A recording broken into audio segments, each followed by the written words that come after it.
अस्सलाम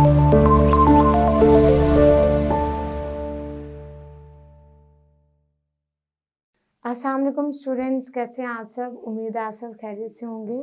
आज का हमारे पास यूनिट नंबर 3 हम स्टार्ट करेंगे न्यू चैप्टर, जिसमें फर्स्ट टॉपिक है हमारे पास Seljuk dynasty.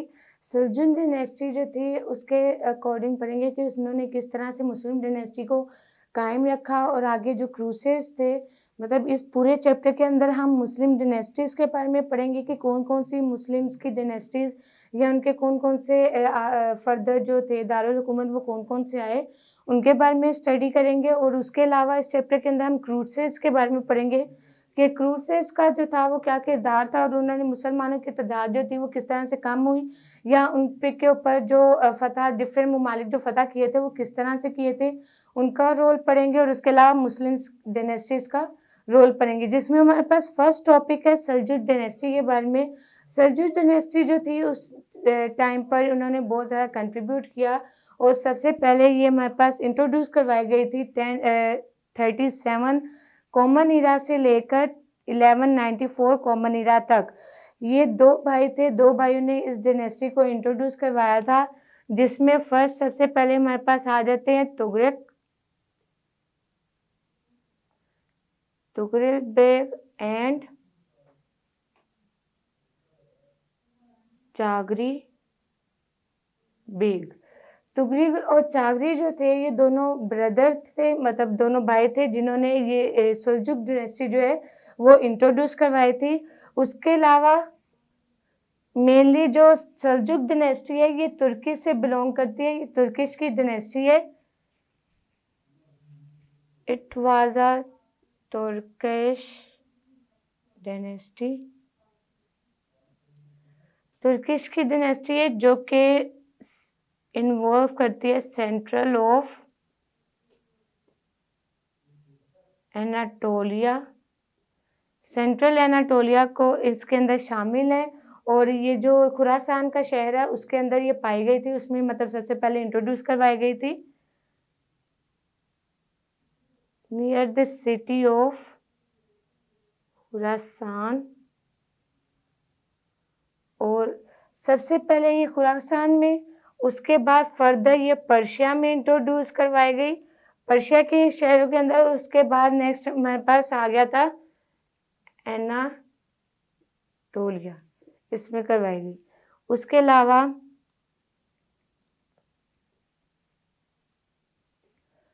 Tughril won the battle of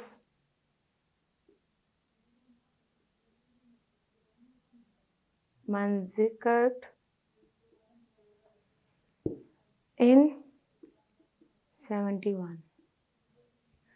Tughril Beg जो था उसने वहाँ पर जो बैटल जंग हुई मंजिकट के दौरान, उसे मंजिकट की जो जंग थी उसको वोन किया, उसको जीता। और मेनली जो हमारे पास सल्जुक डायनेस्टी है, जैसे कि पहले बताया गया कि ये तुर्की से बिलोंग करती थी, तो तुर्किश का जो कल्चर था उससे ये रिलेटेड थी ये डायनेस्टी। मतलब इसमें तुर्किश का जितना भी कल्चर था वो सारा आ जाता था। Culture of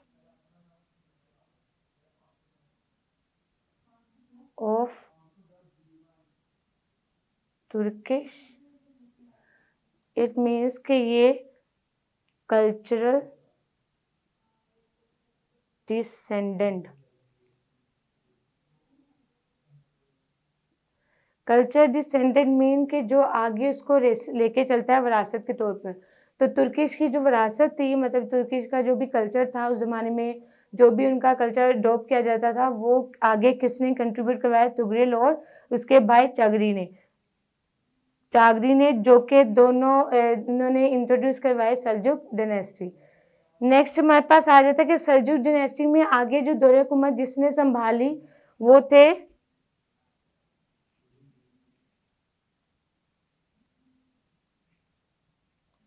sultan एल्प Arsalan. सुल्तान एल्प अरसलान ने दौरे हुकूमत संभाली।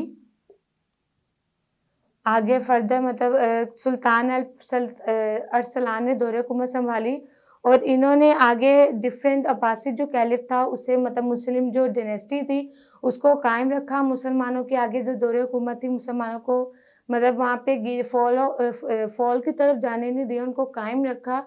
और उसमें जो अब्बासिद कैलिफ थे, जो अब्बासिद की डायनेस्टी थी, उसके अगेंस्ट इन्होंने मतलब लड़ाई की थी या उसके अगेंस्ट इन्होंने जाकर सल्जुक डायनेस्टी को कायम रखा था। उसके बाद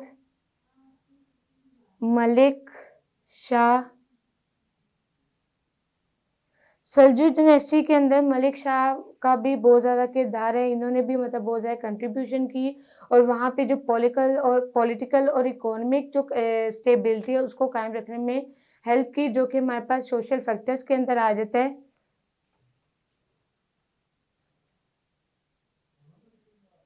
सोशल कंट्रीब्यूशंस, सल्जुक डायनेस्टी के अंदर यहाँ पे जितने भी हुक्मरान हैं जिन्होंने भी दौरे हुकूमत संभाली, जैसे कि वन बाय वन अभी आपको बताया, तुगरिल बेग, जागरी, उसके अलावा सुल्तान अरसलान और मलिक शाह, ये लोग जो थे इन्होंने जैसे डायनेस्टी संभाली, सोशली तौर पर इन्होंने वहाँ के कल्चर को, वहाँ के जो पॉलिटिकल स्टेबिलिटी थी उसको कायम रखने की कोशिश की और उसको फर्दर डेवलपमेंट की तरफ लेके गए कि वो आगे फर्दर डेवलप हो। और उसमें जो कल्चर है मुसलमानों का कल्चर भी कायम रहे और तुर्किश के अकॉर्डिंग कायम रहे कि मुस्लिम जो थे तुर्की के अंदर जो भी मुस्लिम रहा करते थे उस दौर में, तो उनका कल्चर कायम रहे और आगे वन बाय वन मतलब आगे जो भी खुलफाए जो भी वहाँ पे खुलफाए हैं उनको जो भी दौरे हुकूमत जो संभालें वो उस कल्चर को आगे फर्दर कैरी ऑन लेके चलें। स्टेबिलिटी ऑफ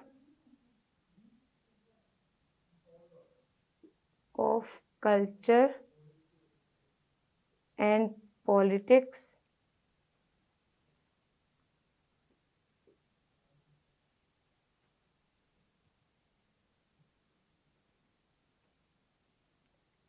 डेवलपमेंट,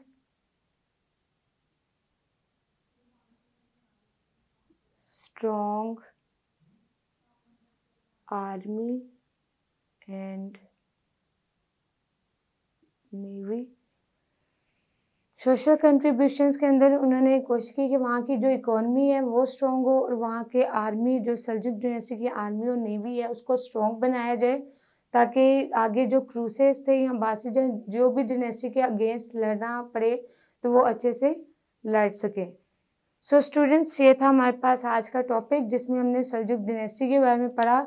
इसमें ओवरव्यू लिया कि सल्जुक डायनेस्टी जो थी वो किस तरह से आगे फर्दर कैरी ऑन हुई और मुस्लिम दौरे हुकूमत को कायम रखा और वहाँ पे जो डिफरेंट एडमिनिस्ट्रेटिव और मिलिट्री सर्विसेज थी उसको किस तरह से कैरी ऑन किस रूल और रेगुलेशंस के साथ चलाया जाए उसके बारे में हमने स्टडी किया। सल्जुक डायनेस्टी में जो कि आगे मुस्लिम्स के लिए फ़ायदेमंद रही और उनको कायम रखा गया। बेसिकली ये तुर्की से बिलोंग करती थी। उम्मीद है कि आपको इस टॉपिक की समझ आई होगी। अगर समझ में आई हो या किसी पॉइंट के बारे में आपने पूछना हो तो कमेंट बॉक्स में ज़रूर पूछिएगा। फिर मुलाकात होगी, तब तक के लिए अपना बहुत सारा ख्याल रखें। अल्लाह हाफिज़।